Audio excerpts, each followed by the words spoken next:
Today we are together with Nicklas Bergman. And first of all, Nicklas, welcome. It's good to see you in your little spaceship here. Yes.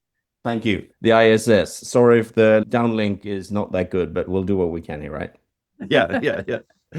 So, first of all, a greeting to one of our listeners, Mark, who's also a personal friend who have listened to a lot of our podcast and reached out to me and said, I think you will be able to have an interesting conversation with Nicklas. He have read a lot of your books, and I took him up on it. So here we are.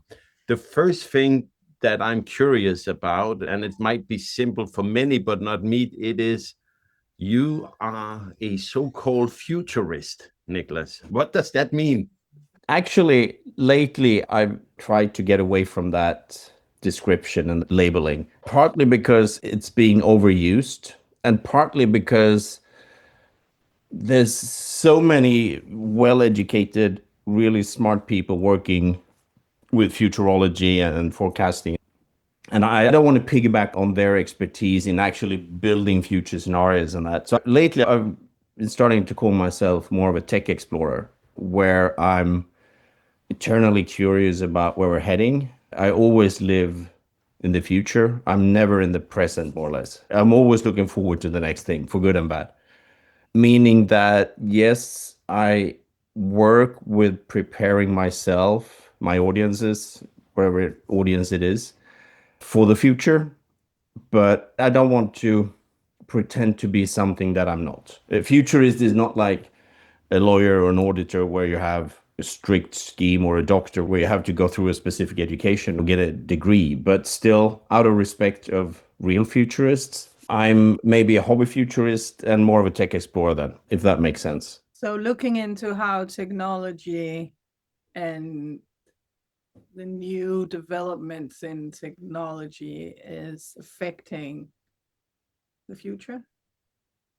Well, affecting us and how that will play out in the future. I mean, my day job is as a venture capitalist, very early stage, what people now call deep tech, but science-based innovations, spin-outs from universities, startups with a high technology component, usually with a high technological risk. So that's my day job. Or in that sense, being an explorer or a futurist or whatever you call it, for me, it's to try to understand where technology is heading so that we can create the best opportunities for a company that is going in a specific direction in a specific technology field. But it can also be working with governments and trying to understand how changes in technology, how changes in innovation, how new innovations will change society. Or with a company, a large established company, looking at how do we prepare for what's to come. Because we've seen now with all these digital technologies, and now AI is everywhere for good and bad, where companies and organizations and governments are really, really struggling to understand what will this mean? How can we prepare, and how can we try to understand how to be, where, in what direction should we go to prepare the best we can for this uncertainty, so to speak. And it is a big uncertainty. So can you just give us a Yeah. short version of that? What I find interesting is that when looking at these things, I find it really, really interesting to look back. And I just read this great quote. The four most expensive words in English is "this time is different." And that was coined by this hedge fund investor in 2000, right after the dot-com boom and bust and all that. Meaning that rarely or hardly ever we see occurrences or instances that has not happened before. I mean, now it's AI, but if you look back and understand the history, what we've gone through since the beginning of the industrialization, we can see that the introduction of the steam engine or electricity or the computer, it goes roughly in the same way, meaning that we go through a time of experimentation and turbulence. We don't really know how to use these things. And then that eventually stabilizes. We start seeing interesting use cases. And then we get a huge change in society. With some technologies, this takes long. And with others, it's going a lot faster. And of course, Today, we're distributing a new AI tool. You can do that in minutes or seconds, and you're global in an instant. Of course, it's different from building steam engines or laying down railway tracks, right? So the societal change in some aspects is faster now, especially if it doesn't have to do with infrastructure build-outs. But still, our fear or amazement or whatever feeling we have around a new innovation, we've seen that fear or amazement or whatever emotions we have around it. We've seen that before. I have some great quotes from the late 19th century where people were so frustrated about the telegraph or railroads or all the information overload that they experience, meaning that I think we always feel that we're left a bit behind in that sense. Yesterday, we had some friends over for dinner and talked about ChatGPT, and so she had to do a recap of some lessons she's giving and send in like a little summary every day after work. And she thought that's just such a waste of time to do it because the core of what I'm doing is teaching, not proving that I'm teaching. So she started using ChatGPT to just record the whole session and then do a recap and then review it, send that in. And we talked about, is that cheating? It's not cheating. It's just using technology in a way that's faster. And then we compared it to, it's like, is it cheating to use a phone instead of shouting? It's just a new piece of technology. And I think maybe the phones, people were frustrated with the fact that we could talk to each other on long distances, that we didn't have to travel and that would ruin everything. Did it really? I mean, it's really interesting. When does it turn into cheating? I mean, somewhere along the line, it does, right? I don't think this is an example of cheating. Definitely not. But two things come to mind. One is the Amish people in the US. They're traditionalists. They don't use that much technology. But they also, as I understand, they also have to decide how they should use everything that is coming, meaning that it's based on how much this innovation, whatever it is, will change their way of life. Then we can discuss, is it a good, right decision or the wrong decision? That's up to each and every one to decide, right? But at least they are thoughtful about how they use these things.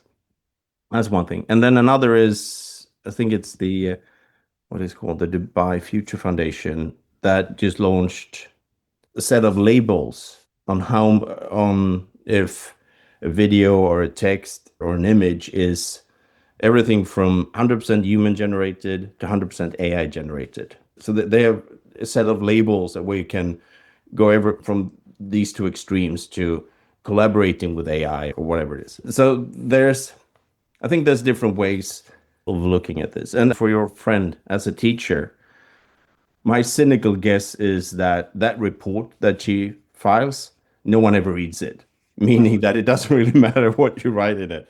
And I think that's an excellent use of a ChatGPT software, whatever it is, because it's summarizing something that you know about. I use these tools all the time. And I use it as brainstorming tools when writing something. I use it not for fact checking, but for fact finding, probably. Just to get a lot of information in, condense it, and try to understand it. So for summarizing and that, it's interesting, although I never trust it fully, of course.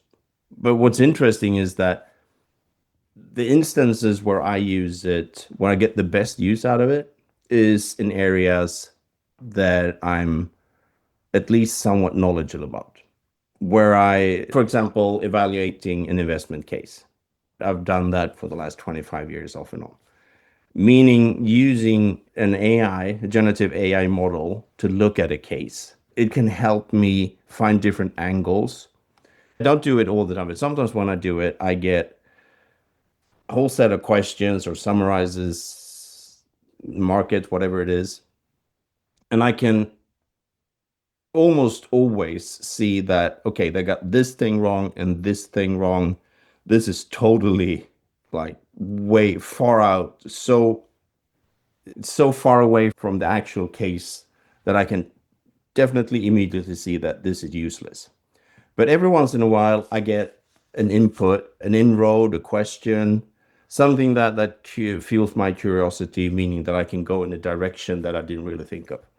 Meaning that these tools are very useful for me if they're in an area that I know of. Meaning that I would never use it in totally new areas, unless I'm very well aware of the fact that it's hallucinating and making things up. So I think the teacher example is good. It reminds me of some 30, maybe not 30. How old am I? 25 years ago, when I was done with university, I was studying at University of Copenhagen, which is a traditional conservative university. And I'm a psychologist, and I was speaking with a new student who also studied psychology, but at an experimental university doing only case studies. And we discussed the value of these conservative values of knowing the history of science, the history of philosophy, history of psychology.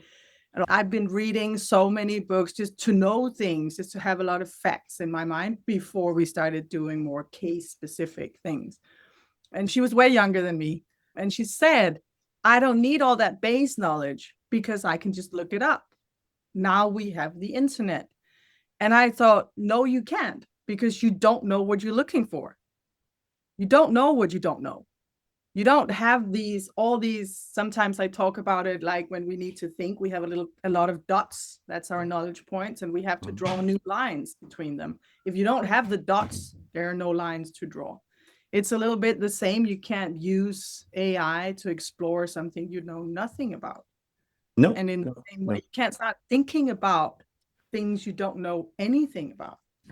And people do. And I think that's the problem with this technology, that people use it in the wrong circumstances. And that is definitely a challenge. And I agree. In my studies, like from first grade up through university and my studies after university, there's a lot of that I never use, of course. Some of that is useless information that I had to learn. I remember I studied German, and I had to learn like a riddle, 23 German verbs that control something, and it was so useless. I still know it. I'm not going to do it today, but I still know these 23 German verbs, and it's totally useless. So what they should have done is let me spend 6 years trying to learn some conversational German so that I can order food or have a conversation with someone. But that's the flip side of it, where you really learn good things you never use and useless things that you never use. But as you say, based on that, that's sort of my knowledge base. And then I build on that, meaning that subconsciously somewhere, I think all this information is useful, even though I never think of it. But maybe subconsciously I can connect dots between my German studies and something else. I don't know.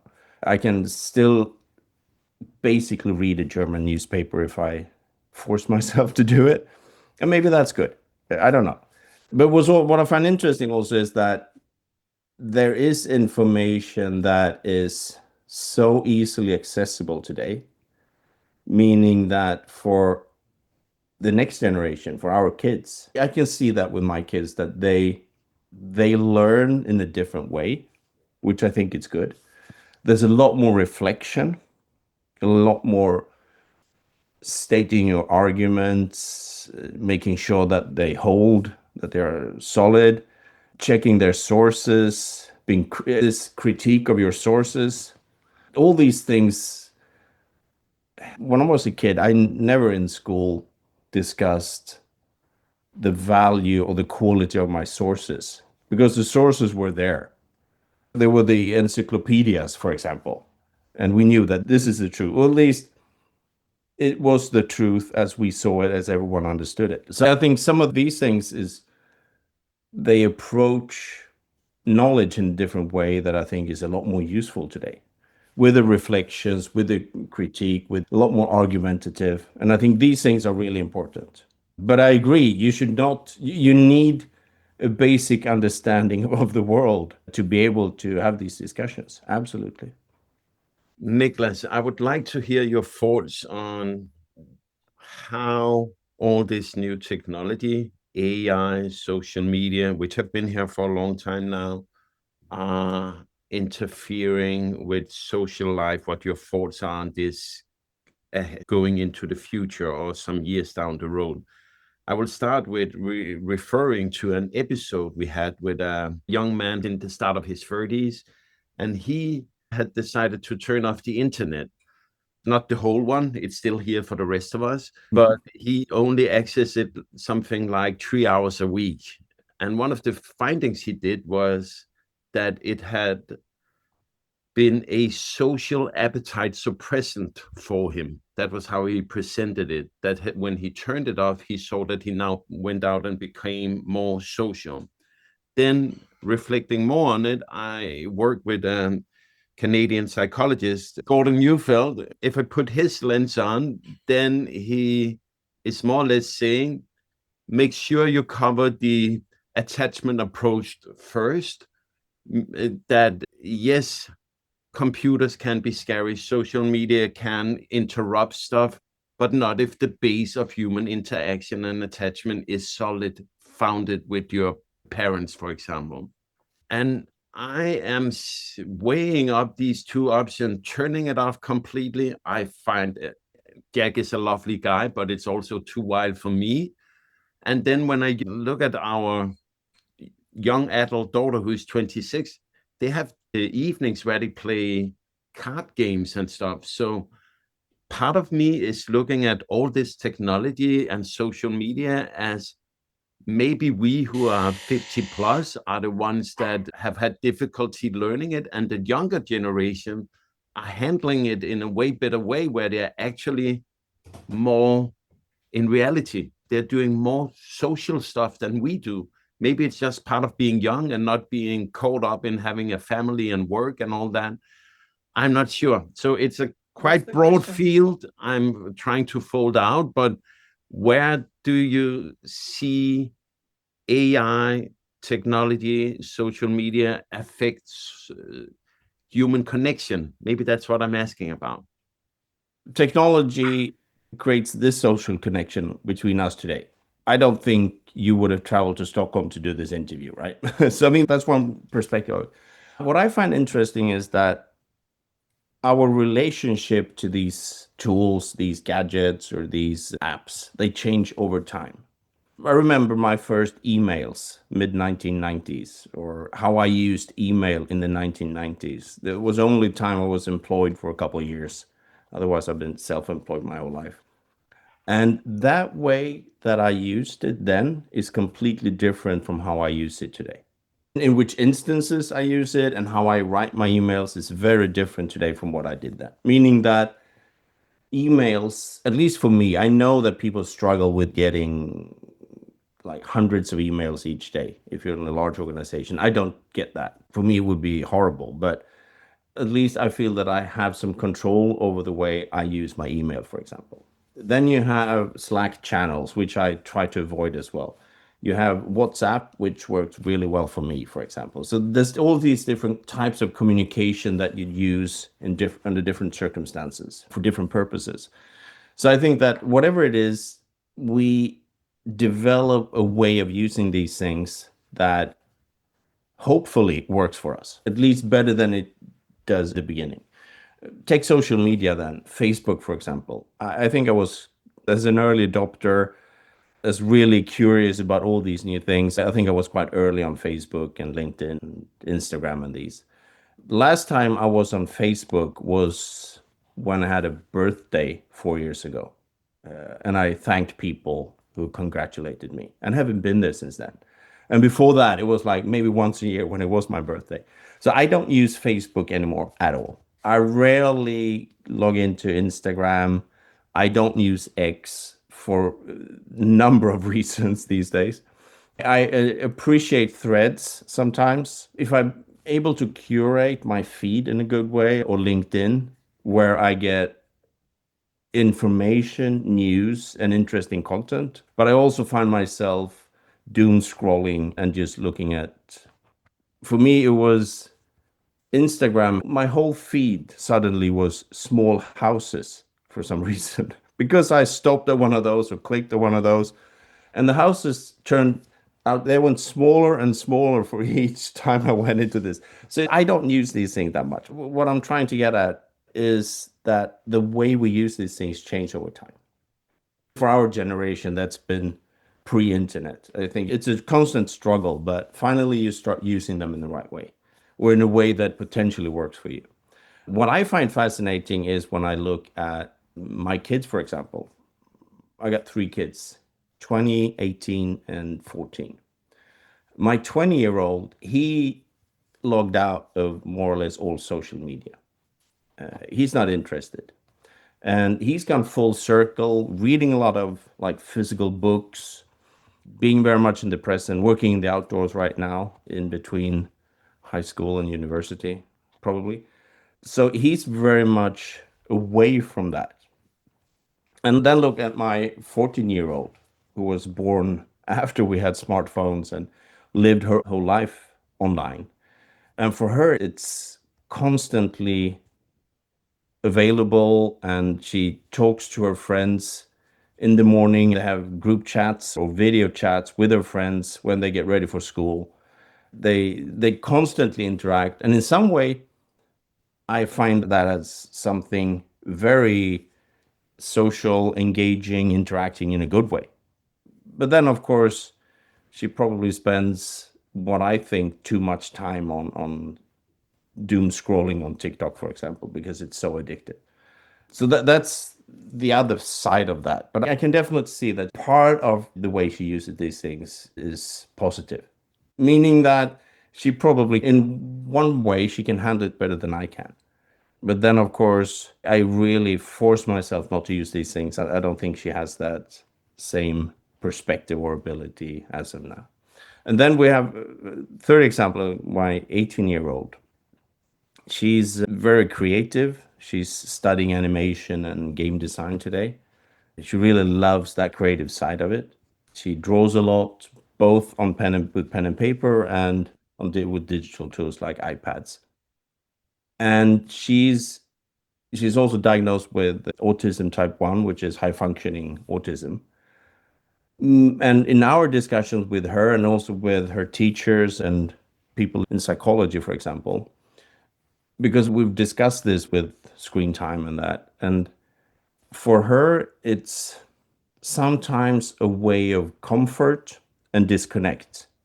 And she disconnects from her physical life because she's overwhelmed with impressions from large crowds or noisy environments or whatever it is.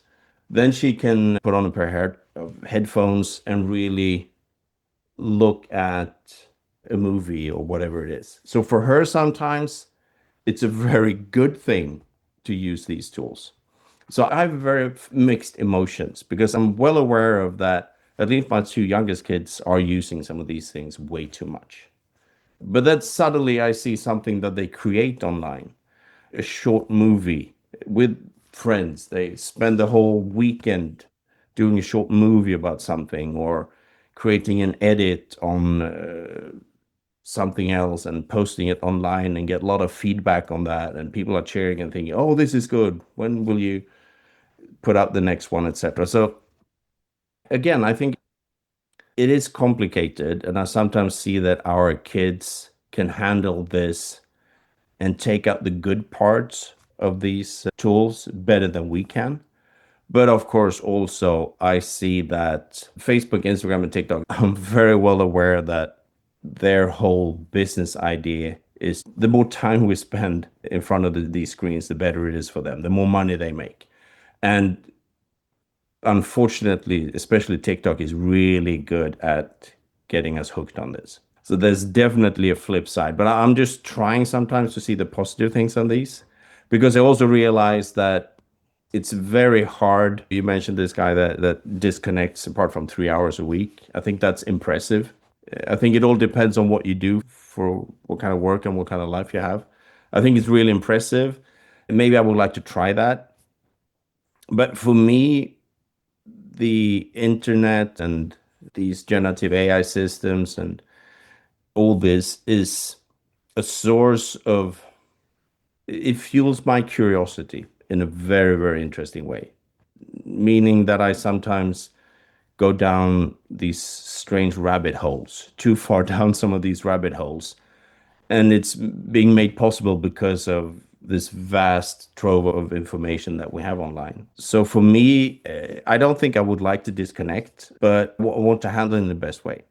And on the other side of that, this with trying to understand and learn how to use these tools in the best way that works for you. As I said earlier, being curious and a bit skeptical, make it work for you and not that someone else pushes it onto you. 10 years ago, I went full digital. I was only reading on Kindles and online and all that. And I didn't really enjoy that, I realized, meaning that now I'm back in buying a lot of physical books. So when it's fiction or it's nonfiction, I try to read it in physical books. If it's research reports or whatever it is, then of course it's still PDFs online. I don't print them out. But when it's more for reading for pleasure or for getting information in a different setting in a different way, I very much prefer physical books today, which for me swung the pendulum back to actually being in the physical world a lot more than I was like 10 years ago. One perspective on this conversation could be that we're talking about how do we use or how do we relate to the technologies available and the way they play out. You mentioned how your children are using technology and social media, and so we all worry about that. We see how it's unfolding in our society, and we think about how do we relate to that? How do we act? What's the plan? So that's one thing we're talking about. And what I hear is something down the lines of we have to stop and think. You talked about the Amish people, and basically maybe we don't want to live exactly like them, but what we can admire is this: we have a lifestyle, we have a way that we like, and we're not changing it just because a new shiny object is flying by. No, exactly. They're questioning the need for whatever it is. Yeah. So maybe the stop and think is the centerpiece, and that's what we're doing with a conversation like this. And I'm thinking, you're talking about how can we protect ourselves from the negatives, and also how do we protect our children from the negatives, and what are they really?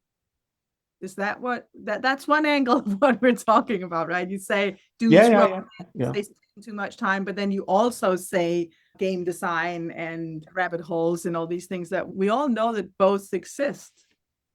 I think we agree that it's not the technology per se, it's the way how we use it. Just another example, my son, now he's traveling, he's in the other side of the world today, but meeting up with his friends, doing something, going to the movies or playing soccer together or something, Friday night. And then they split up, everyone goes back to their homes, and they log on and they play games together, meaning that they continue to be together, but in a different way. And that's not necessarily a bad thing, as long as they go outside and actually do something physical and whatever it is, right? And as a parent or as an adult, you think, oh, he's in front of his screen again. And then you realize that he's chatting with people that he spent the whole day with. So they continue this. Or my 18-year-old daughter, her best friend is not living in Sweden. She's been living abroad for many, many years. And their only way to connect is online, which they do all the time, which is really, really good for her. So again, use it in the best way possible, but at least for yourself, question how you should use it so that you're in charge of these things, so that they don't take over and decide how you should use them. My youngest daughter, she's totally online all the time, more or less. And I think even they realize that they want to be physically interacting with each other. I mean, meeting, socializing like this. And the result of that is, for example, that for the last couple of months or so, she's been meeting with friends Friday nights, playing board games, which is really, really cool that they actually do that. that they probably sit with their phones anyway, but at least there's 5, 7, 10 people in the same room around the table doing something together in the physical world. And also listening to a lot of music, watching YouTube and TikTok with dances and whatever it is. But then last night I went to a live concert in Stockholm, and was just thrilled, loved it, had so much fun with her friends and that. So I can actually also see the shift where she matures in the same way that we mature, and you start being in charge of how you use these things. And that's something very positive. And I think that realizing that you mature, that I mature and start using these things in different way, that my kids mature and start using these things in different way, playing board games or logging off or whatever it is. If the check question is, are we living the life we want to live right now?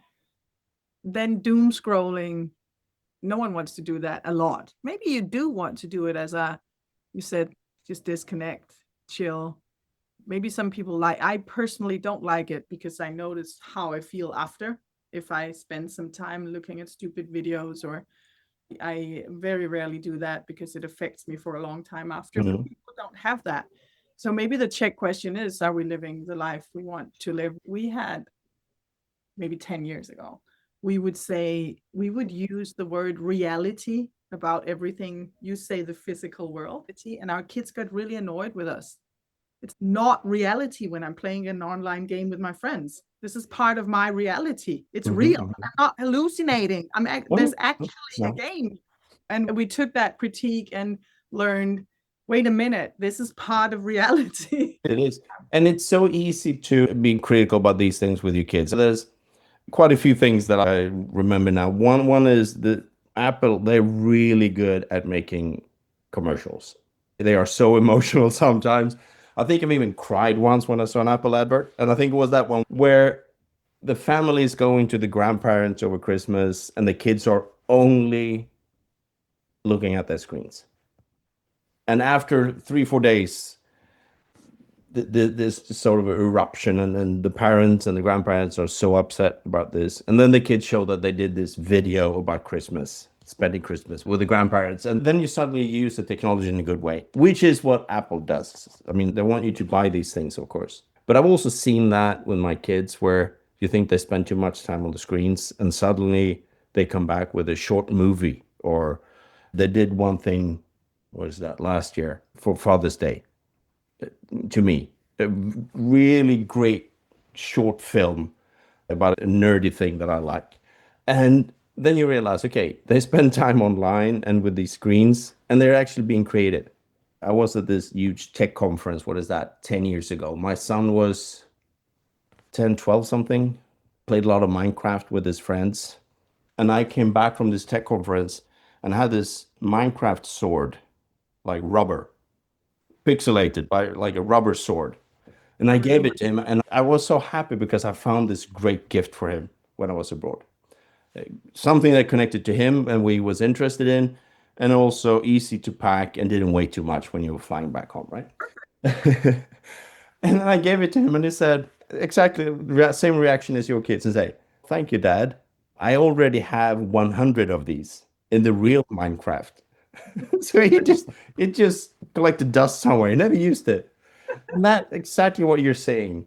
For him, the reality was online in this game. The reality in Minecraft was not the physical sword. It was the actual 100 swords that you had in Minecraft.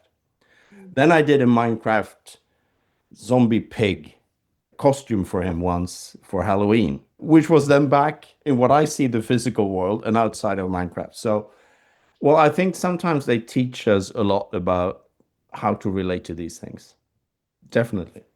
Sometimes I've noticed I have to be a helping hand for them to growing up, right? So we are some sort of, I don't know, guideline, or we have to be someone they can lean on with many things. And sometimes I don't have the answer, but at least I have the question. And we explore together. Is this playing the role that it should play in our life? Is it getting in the way of our goals, or is it, I mean, are we happy basically? Do we feel content when we wake up in the morning? Are we looking forward to our days? So that kind of questions can I ask with them, and I have to be open and listen if they say, but what I want to do right now is to explore this game 9 hours a day. I'm having fun with it, or walk in the afternoon to get some sunshine, and it's enough. I'm not going to do this for 10 years, but right now this is what I want to do. Fair enough.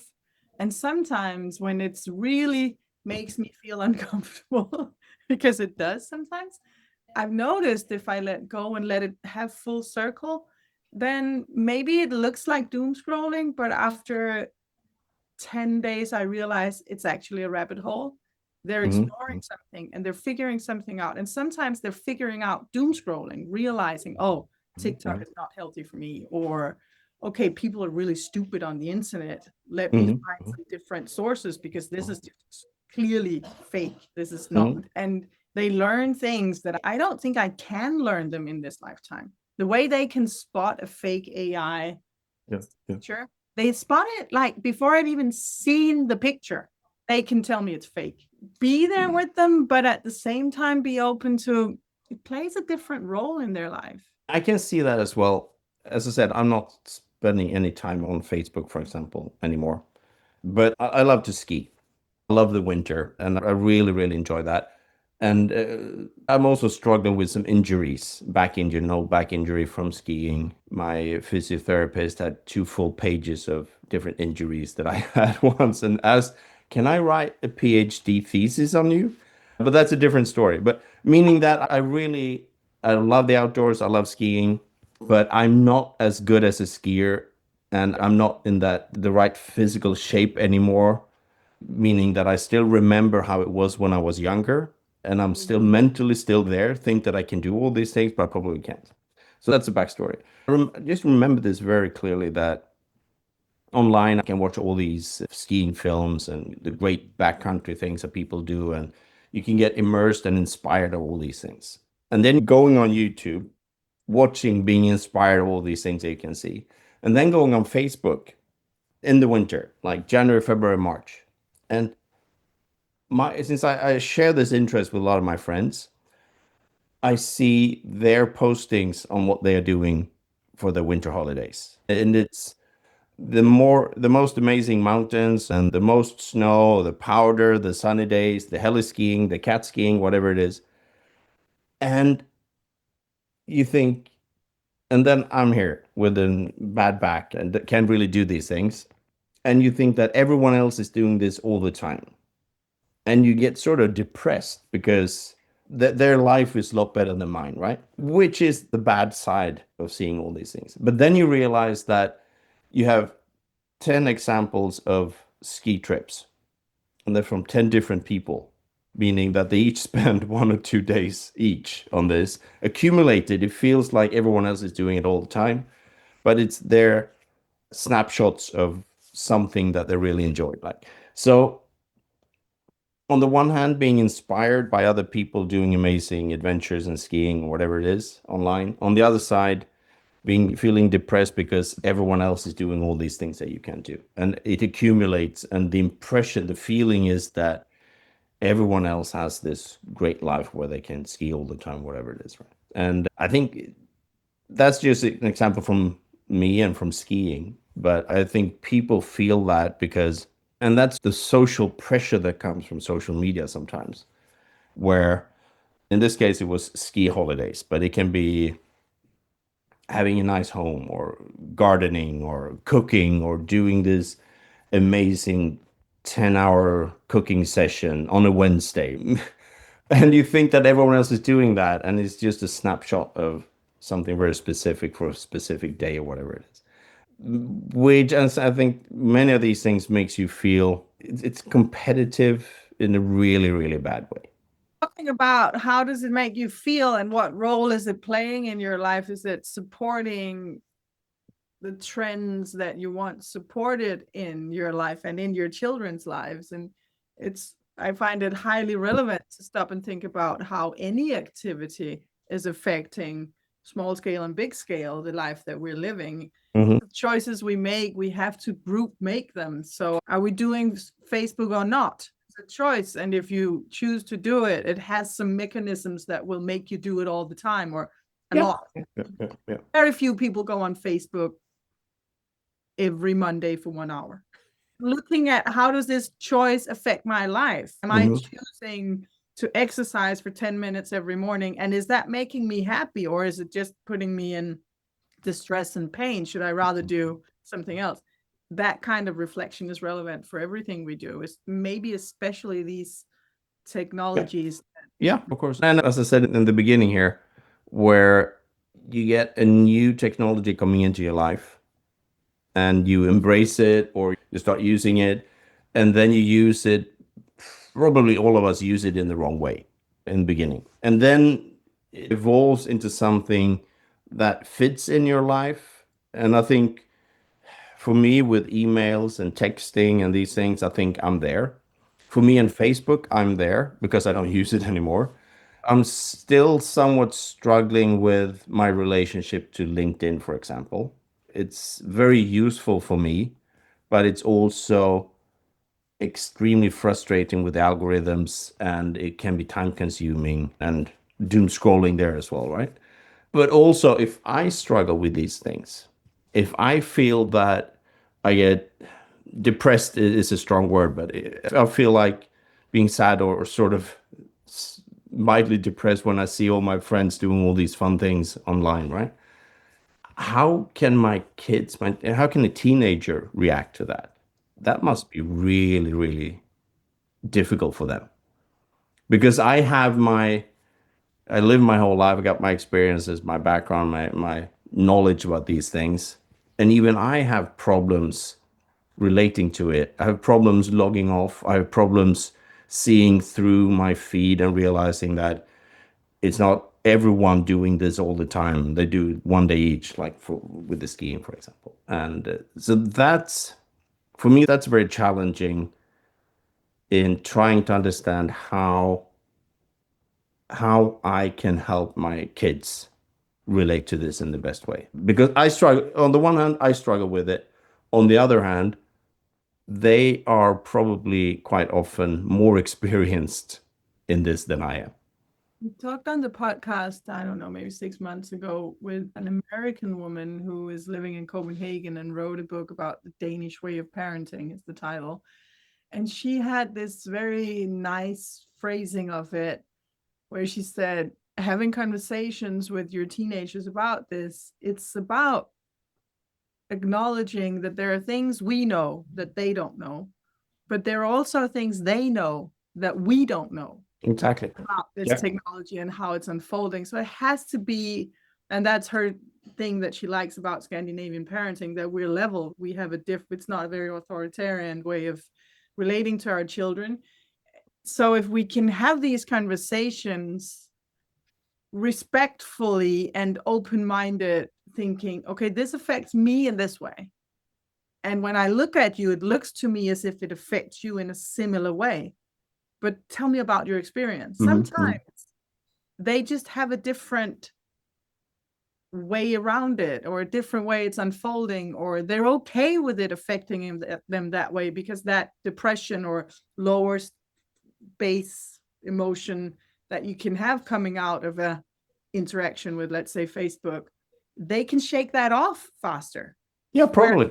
At me for maybe a week, it affects them for maybe 10 minutes, and they can do it because they just have a different, so I think that kind of just passing that message, so we don't react with control and use the word screen time and start making up rules and tell them how this works, and it's like heroin for your brain and all this mainstream, I don't know, people are parroting each other saying things that make actually no sense. But have a conversation where both ends know, we both know something the other one doesn't know about how this works. It makes me reflect on a conversation we had with Dacia Naves, who have written a book called The Evolved Nest. And she told this story about an anthropologist visiting a tribe somewhere and asking, hey, why are you letting the kids play with bow and arrow? Isn't that dangerous? And the story goes that the elders there said, but these are the tools for their future. They need to know how to work with them. But we, of course, don't give them the poisonous arrows to play with. We're not stupid. And here we are in a fast-paced technology world where things come so fast, where the question is, how can we know which arrows are poisonous before we have cut ourselves on them? No. Exactly. And when you talk about the arrows and also listening to your kids, because sometimes they know these things better than I do sometimes. And that's perfect. Nowadays, when my dad, he's 82, when he has a problem with his laptop or iPad or phone, I send him to my youngest because she knows everything about the phones, right? Which is good. But just one comment on what this with the arrows. Yes, I mean, then it's a tribe somewhere where this is natural to them, right? But we also tend to take away so many of these potentially dangerous things from our kids, which turns it into a problem down the road, right? So I once listened to this American guy who had taken up on this, and he had class for young kids, like 8, 10, 12 something, where he taught them on how to use a knife. Like not a knife in the kitchen, but an outdoor knife, like bigger ones. And someone said, "Oh, but those knives are dangerous." Well, yeah, if you don't know how to use them.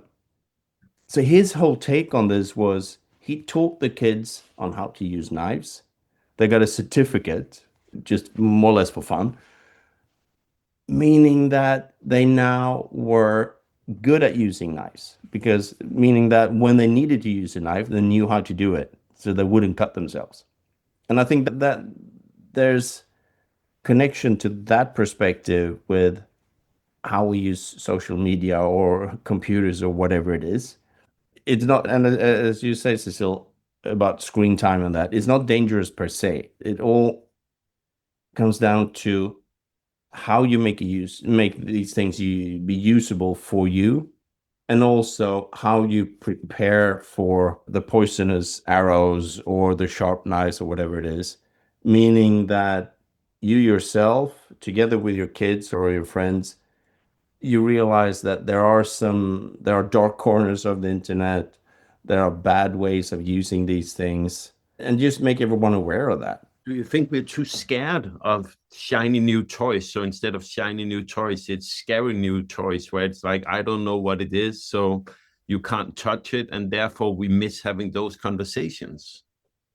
Sometimes, yes. I mean, we have these old cliches more or less about videos like VHS and all the violence that we have there. We had the video games, we have social media, we have smartphones, and we have all these things where, yes, used in the wrong way, they can be dangerous. They can get people going down the wrong rabbit holes. And that is, of course, a challenge. But sometimes I think you have people like me that fully embrace these things with a sort of skeptical view. But I really try everything that's new, more or less. And then I realized this is not useful for me, and I really put it to the side. But so for me, the natural reaction is curiosity. Then you have people, and there's nothing right or wrong in this, but you have people that where the natural reaction is fear.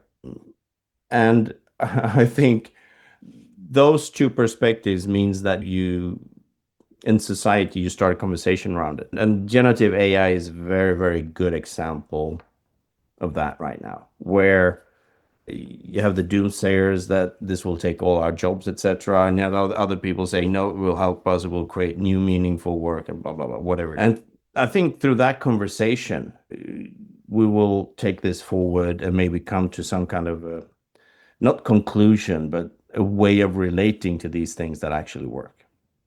And that goes in my family, for myself, in my family, in my community. It goes, this trickles down in the companies I work with, my investments, me speaking on stage, in politics, in lawmaking, in society as a whole. Hopefully these, and I always try to, as I said several times now, being curious and a bit skeptical about these things. And I always try, when I'm in front of people on stage, for example, to make people understand that you can't just log out and let someone else decide for you. Not scientists, not corporate people, not lawmakers, not politicians, no one. Because each and every one of these people, most of them think that they're 100% convinced, most of them, not everyone, but they're convinced that they are doing this for the greater good. I do this research on AI or on quantum computing or on nuclear, whatever it is, because I think this will create a better world, right? Most people think that way. I start this company providing this product because it will help people. We discuss this in the parliament because we'll make life better for Danes or Swedes or Europeans or whatever, right? But they all have their perspective and their reasons for doing this that you don't have. For a researcher, yes, they do this research. They publish this, but they do this because they think it's relevant, but they also do it because they get funding, they get grants for their next research project, meaning that it support their way of living. And that does not necessarily align with your views on this. Politicians, they have in Sweden maximum of 4 years perspective up until the next election. Or actually, it's probably less than that. It's probably somewhere between 2 and 3 years because it takes some time to get settled once you win the election. And then after 1 year before the next election, you have to start preparing for that. So the time perspective there is very short. Meaning that I think each and every one of us needs to think for ourselves how we should relate to these things. But we also need to be part of the conversation. We need to be online, offline, in reality, whatever kind of reality we think we are in, we need to be vocal about these things and talk about it and discuss it so that we stay on top of these things, that we are still in charge of all these new innovations, whatever it is that's coming our way. And then you see that people overreact sometimes. We see that, for example, that yes, there's quite a lot of violence sometimes in video games or in VHS movie rentals, but it also there's also a lot of creativity around that. Indie movies coming out, great experiences, great documentaries, people socializing online in gaming, for example, etc., etc. And we have in lawmaking, you can see that in the EU, for example, where GDPR and some of these regulations around social media, online privacy, and AI has maybe in some instances been taking a bit too far. I definitely agree with, and I 100% respect for the perspective where you should protect the consumer, protect the individual. But when it comes to GDPR, all of us now, we just click. Yeah. It's not that we read these things. We don't. So I think in theory, I think that was a really good idea. In practical terms, we just click and it's not useful anymore, right? And the same with these AI acts that the EU has put out that regulates AI. There are now discussions of stepping back a bit to create a bit more freedom to create these things and to build these things and to use them, because we also see a challenge from the US and China specifically, where they have totally different perspectives on, especially in China, on privacy and how you can use these things. And then the trade-off is, okay, if we regulate a lot more, then we will get behind, meaning that we will not be able to be part of actually discussing on how these things should be developed and used, right? So long story short, I think sometimes there's a bit too much fear. To answer your question of what is it, 10 minutes, that sometimes we take these things a bit far. We're a bit too afraid of them. But through a discussion and through debate around these things, maybe eventually we find the good balance in this. At least that's my hope. And it sounds like this is the exact same on an international scale as in a family. Actually, balance is about being curious and skeptical at the same time and having conversations and look at how does this work, but also with I noted actually the greater good, the better world, help people make life better. What is the good life? Having that, is it serving me? Mhm. are not exploring it and just running with it, doing it what it can do, but think about what kind of life do we want to live and how does this tool help or not help with that. We are back to AI, which is nice. We started with AI, we're back to AI now. Yeah, and to try to round up the conversation with AI, I wanted to share a wonderful experience I had, which is learning languages as a traveler coming from the Nordic. We have a very small language, the Danish. And then when you start learning the Latin languages like Spanish, Italian, French, and then start to look at the English language, then you begin to ponder some of the words. And for example, I love dessert like many of us, and I looked at deserve and dessert. There's a sound that is similar. Do they have a root that is connected? And with my good friend AI, I just asked, and it explained to me that no, it sounds similar, but dessert comes from old before 1600 French desservir, I pronounce it correctly, which means to clean the table. So desserts is something you do after having cleaned the table. And then in 1600 it changed. And just that, to be able to get that knowledge in your pocket, oh my God, it's good. The problem is now that you will have live translations through your headphones. You don't need to learn different languages. Is Oh, yeah. that true though? And do we have time to go into that discussion? And we've already talked for a while. I just heard another person I know who is quite knowledgeable about tech and how it's all going and all these things. And she said the same thing. It will be obsolete to learn languages because we will get an earplug and it will just translate. And I speak a few languages, and I feel like learning a language is learning a culture and the nuances and how you express yourself in different languages. I learned different languages at different times in my life, so I can even feel how nuances in my personality that has grown after I learned a specific language has different options, like a different playground to play at. Yeah, different, yeah. a different But I level to explore. And I do not understand how it can be obsolete to actually know the language. no. I think you're right, and especially if you visit another country, move to another country like you guys do, to learn the language makes you part of the community. Of course, I think these automatic translations, they can be helpful when if you're allergic to something, order food in a restaurant when you're on vacation, make sure that there's no nuts in your food, right? Then it's really useful. But I don't think we'll stop learning languages, at least not in the foreseeable future. I understand that these things are evolving and that it might be way better 10 years from now than it is now. Probably.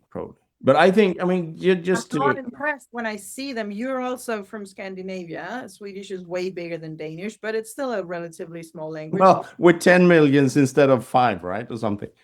So it's, Still yeah. time.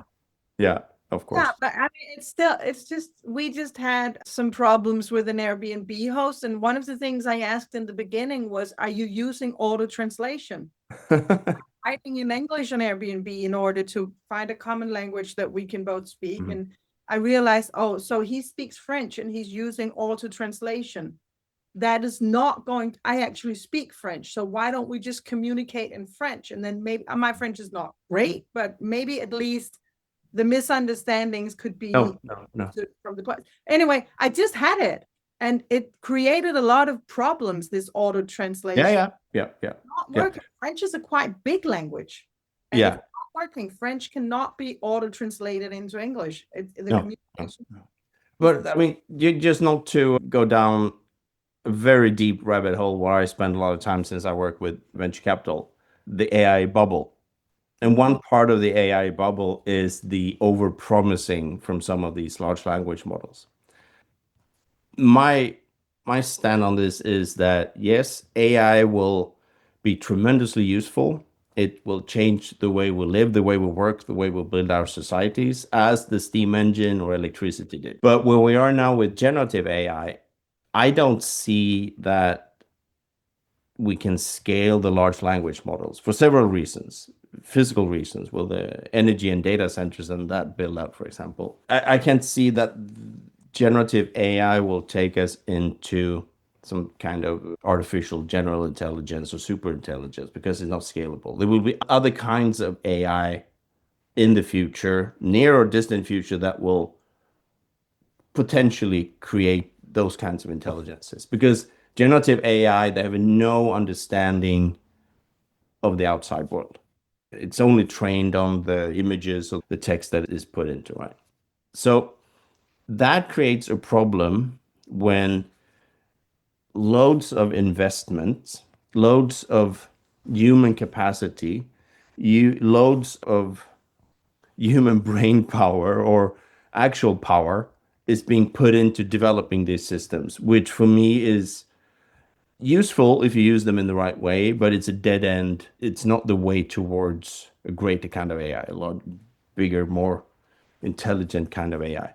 Meaning that we spend today, in my opinion, way too much time, energy, and money into building these things, where it will not give us the perfect translator or the perfect research scientist or whatever it is, right? But that's maybe a topic for another discussion. But just a couple of weeks ago, wrote an essay on the AI bubbles, and maybe you want to share that with the audience as well. In the show It's notes. probably obsolete. If you take more than 10 minutes to edit this one, my essay would probably be obsolete before that. So How fast things go. And Yeah, the yeah. time also flew here. It was wonderful talking with you. Nicklas, if people want to read more about your works and dig into some of your books, etc., where is the best place to read about all that? Well, I do the occasional essays on Substack. Of course, I have a website. I published a couple of books. I want to write more, but I just haven't had the time as of now. But I really want to do that. But maybe just subscribe on Substack or connect with me on LinkedIn, where I post the occasional things. Thanks a lot for your time. It was an interesting conversation. All good. Happy to be part of it. Thank you.